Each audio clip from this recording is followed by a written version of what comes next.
Irani nuk pushtohet lehtë, jo sepse është i pamundur për të goditur, por sepse është gati i pamundur për të mbajtur.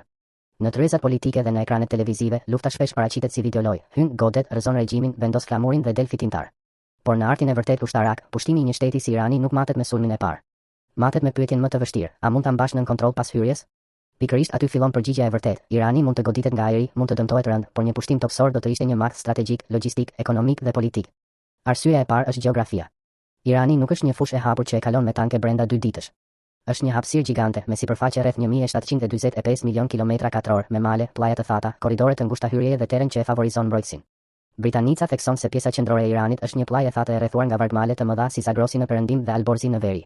Kjo do të thotë se kush hyn nga jashtë nuk përballet thjesht me një ushtri, por me një territor që vetë funksionon si mburojë natyrore. Arsyeja e dytë është thellësia demografike dhe shtetërore. Irani nuk është një shtet i vogël që shembet nga një goditje në kryeqytet. Sipas të dhënave të Bankës Botërore, popullsia e tij është rreth 90 milion banor. Një vend me këtë madhësi njerëzore, me qendra të shumta urbane dhe me kapacitet për mobilizim të zgjatur, nuk pushtohet me një operacion rrufe. Edhe nëse bie komanda qendrore, mbetet hapësira, mbeten strukturat, mbetet kapaciteti për luftë të shpërndar dhe për konsumim afatgjat të pushtuesit. Arsyeja e tretë është doktrina iraniane e luftës asimetrike. Iranit mund t'i dëmtohen baza, pista, radar e qendra komande, por ai nuk e ndërton mbijetesën vetëm mbi ushtrin klasike. Vlerësimi botëror i dias për vitin 2025 thekson se Irani ka lëvizur drejt qasjeve më proaktive dhe mbështetet fuqishëm te raketat, dronët dhe mjetet jo simetrike të goditjes. FSIS në analizat e marsit 2026 tregoi se Irani ka përdorur val dronësh dhe raketash jo vetëm për dëme direkte, por edhe për të lodhur mbrojtjen kundërshtare, duke e detyruar të shpenzojë sisteme të kushtueshme për të ndalur mjete shumë më të lira. Ky është thelbi i luftës moderne të konsumit, nuk të mposh domosdo me një goditje vendimtare, të raskapit me kosto. Arsyeja e katërt është distanca logjistike. Çdo ushtri pushtuese do të duhet të mbante të hapura linjat e furnizimit në një teatër lufte të madh, armiqësor dhe të goditshëm. Të pushtosh nuk do të thotë të hysh, do të thotë të ushqesh trupat, të çosh karburant, municion, pjesë këmbimi, mbulim ajror, evakuim mjekësor dhe zëvendësime për javë, muaj, ndoshta vite. Sa më thellë futesh në Iran, aq më i gjatë bëhet litari logjistik dhe aq më e lehtë bëhet për mbrojtësin ta pres atë. Në teori, sulmi duket i fuqishëm, në praktik, një ushtri pa logjistik kthehet shpejt në një turm të rënd e të pambrojtur. Kjo është arsyeja pse gjeneralët serioz i druhen më shumë hartës se sa sloganit. Arsyeja e pestë është kostoja ekonomike dhe politike e luftës. Edhe pa pushtim toksor, SIS vlerësoi se ditët e para të luftës në 2026 kushtuan 10 miliarda dollar. Reuters dhe AP raportojnë se konflikti ka goditur tregjet, energjinë, zinxhiret e furnizimit dhe inflacionin global, sidomos për shkak të rolit kritik të ngushticës së Hormuzit në tregtinë botërore të naftës. Me fjalë të tjera, pushtimi i Iranit nuk do të ishte vetëm një luftë në tokë iraniane, do të ishte një tronditje për ekonominë botërore.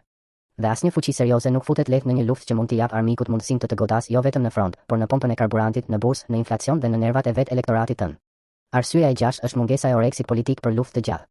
Washington Post raportoi se shumica e amerikanëve nuk mbështesin dërgimin e trupave toksore në Iran. Kjo është vendimtare. Sepse luftrat e gjata nuk humben vetëm në teren, humben në parlament, në media, në sondazhe dhe në lodhjen e shoqërisë. Një pushtim i Iranit do të kërkonte jo vetëm fuqi ushtarake, por durim strategjik dhe legjitimitet politik për humbje, shpenzime dhe pasiguri afatgjat. Pikërisht këtu shumë ndërhyrje moderne janë rrëzuar, jo nga pamundësia për të hyrë, por nga pamundësia për të justifikuar qëndrimin. Duhet thënë troç, Irani nuk është i paprekshëm. Ai mund të goditet nga ajri. Infrastruktura e tij mund të dëmtohet. Bazat të caktuara mund të shkatërrohen.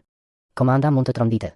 Por të gjitha këto janë një gjë, pushtimi dhe mbajtja e territorit janë një gjë krejt tjetër. Historia ushtarake është plot me fuqi që fituan betejën hyrëse dhe humbën luftën e kontrollit. Në një vend të madh, malor, të armatosur, me popullsi të madhe dhe me kapacitet raketor e dronor, pushtuesi nuk hyn në një operacion, hyn në një mull i bluarës. Kjo është arsyeja pse sloganet "ta pushtojmë Iranin" janë më shumë propagandë se sa strategji. Një komandant serioz nuk pyet sa shpejt futem. Pyet sa kushton hyrja, sa kushton mbajtja, sa zgjat rezistenca, çfarë ndodh me furnizimet, çfarë ndodh me ekonominë globale, çfarë ndodh me aleatët, çfarë ndodh me opinionin publik dhe mbi të gjitha, çfarë ndodh ditën pas hyrjes. Pikërisht aty shembet fantazia. Sepse Irani nuk është objektiv për paradë. Është një teatër lufte që të gëlltit. Dhe kur një territor është më i fortë sikur se sa si trofe, generali i vërtet nuk brohoret për pushtim. Ai marr varet politike, ushtarake dhe ekonomike që një aventurë e tillë do të hapte. Në fund, e vërteta ushtarake është e ftohtë. Iranin mund ta godasësh, mund ta plagosësh, por ta pushtosh dhe ta mbash pa u fundosur vetë në një luftë të gjatë është një ndër ndërmarrjet më të rrezikshme që mund të marrë përsipër çdo fuqi në shekullin 21.